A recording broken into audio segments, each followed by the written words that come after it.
استعمال کر کے چلے گئے. میں کہتا ہوں یار اس نے بالکل صحیح بات کہی. واہ تو پردے کا ایک تعظیم ہو گیا, پردے میں حقیقت ہوتی ہے. ایک اور چیز ہے, پردے میں راز ہوتا ہے. آپ کسی کو کان میں گوشہ کرتے ہیں, کہتے ہیں یار گل پردے سے رہنی چاہیے, اس کے اندر راز ہوتا ہے. گویا کائنات کا راز بھی انسان ہے. تب خاک کے پردے سے انسان نکلتے ہیں. پردہ نفیس چیز پر ہوتا ہے, جس چیز کے ٹوٹنے کا خطرہ, جو بنانے میں رانائی کا ایک لفظ استعمال کیا نا غالب نے شاید, پھر وہ رانائی خیال کا تھی, وہ ایک شخص کے تصور سے اب وہ رانائی خیال. رانائی خیال, رانائی کہتے ہیں جو چیز نازک بھی ہو اور مضبوط بھی ہو, اس کو رانائی کہتے ہیں, کہ دیکھنے میں بھدی نہ ہو, سلیم ہو بالکل. اب وہ تو نازک چیز پر پردہ ہوتا ہے. دیکھو نا ہمارا کان بھی ہے, ہمارا ناک بھی ہے, اور چیزیں, لیکن پردہ اللہ پاک نے آنکھ پر لگایا, کیونکہ اس کے زائل ہو جانے کا خطرہ جسم کے دوسرے اعضاء سے زیادہ. آنکھ نازک ہے ہر چیز سے, تو اس پر پلکیں بھی لگائی ہیں, اس پر پھر ایک پردہ بھی لگایا جس کو ہم بند کر کے سو جاتے ہیں محفوظ کر کے, ٹھیک ہے. باقی آپ کی ساری چیزیں چلتی رہتی ہیں, دماغ بھی چلتا رہتا ہے, دل بھی چلتا رہتا ہے, آنکھوں کو بند کر کے سو جاتے ہیں کیونکہ وہ نازک ہے.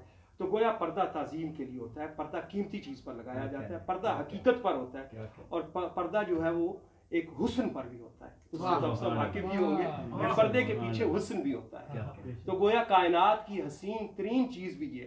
تو جب میر نے کہا تھا کہ خاک سے انسان نکلتے ہیں, تو اس کو یہ بھی تو پتا تھا خاک سے تو اور بھی بہت کچھ نکلتا ہے, معدنیات بھی نکلتی ہیں, تیل بھی نکلتا ہے, گیس بھی نکلتا ہے, پھول بھی نکلتے ہیں, مرچی بھی نکلتی ہے, کیا نہیں نکلتا. یعنی میں کبھی کبھی زمین کو, جب زمین کے بارے میں غور کرتا ہوں نا, کہ وَجَعَلْنَا الْأَرْضَ مِهَادًا, کہ زمین بنائی میں نے تیرے لیے بچھونے کی طرح, تو میں کہتا ہوں اس طرح پیک کیا ہے زمین نے, اللہ نے زمین کو, جس طرح ماں بچے کا لنچ باکس پیک کرتی ہے. اس کی جتنی ضرورت کی چیزیں تھی سب زمین میں رکھ دی, نمک بھی رکھ دیا, لوہا بھی رکھ دی, چاندی بھی رکھ دی, تیل بھی رکھ دیا, فصلیں بھی رکھ دی, گندم بھی رکھ دی, گنا بھی رکھ دیا. اسی زمین سے کڑوی چیز, اسی زمین سے میٹھی چیز, اس کی محبت کا مزہ ہے یہ.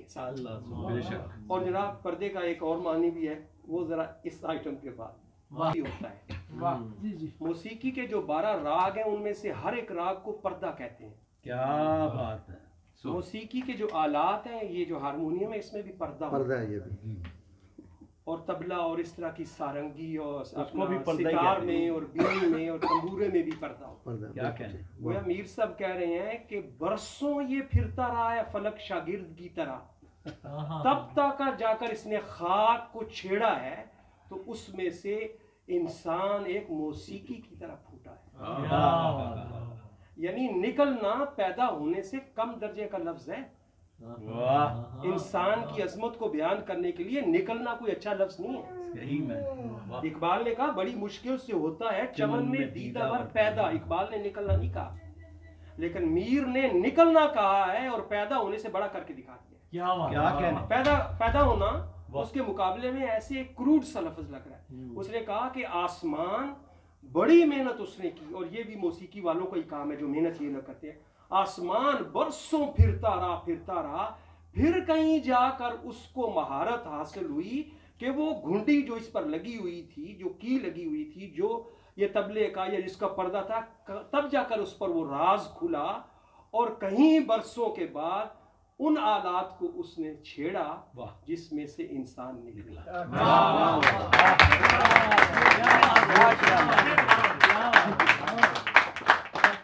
واہ واہ.